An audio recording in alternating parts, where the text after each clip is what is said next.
Next up, the frogfish boy Gobul. Before we get too far into this, I should mention that a commenter pointed out that I had missed talking about Barroth's armor skills in the previous video. My bad.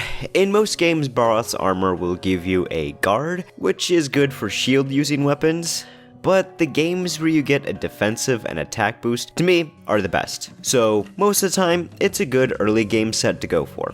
Alright, now, back to the frogfish. Thus far, a monster who has only showed up in the 3rd generation in terms of being able to personally hunt it, so we're rather limited with what equipment we have here. First, the armor. Look-wise, I really like it. There's a great use of purples, whites, and yellows. Maybe it's just me, but the armor kinda reminds me of something I'd see in Dynasty Warriors. There are a few parts that represent the aquatics of the Gobul, like the helmet with its shellfish-esque antennas. Skills focused around making you eat faster and boosting affinity. In 3U, it also makes you better underwater. It's not an amazing set of skills, but affinity boosts are great, and the set looks so nice, I'm giving it a B. I couldn't find any pictures or info for a Palco set from Gobul, even though I know you could trade for Gobul parts in 4U. As such, no pet armor to take a look at. Sad. We have very few weapons, but let's begin. First up, SNS. It looks awesome. A cool sword that looks like a stingray's barb with a neat purple fan-like shield.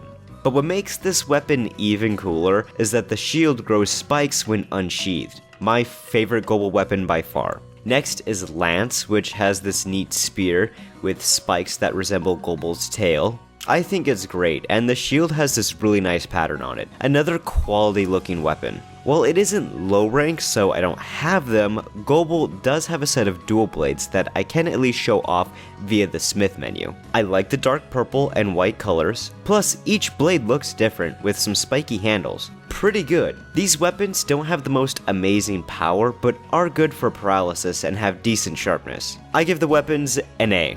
Sure, there are very few of them, but I think they have fantastic designs, and I hope this monster comes back someday to see more variety. That concludes this video. Join me next time where hopefully the next monster will have more equipment to talk about.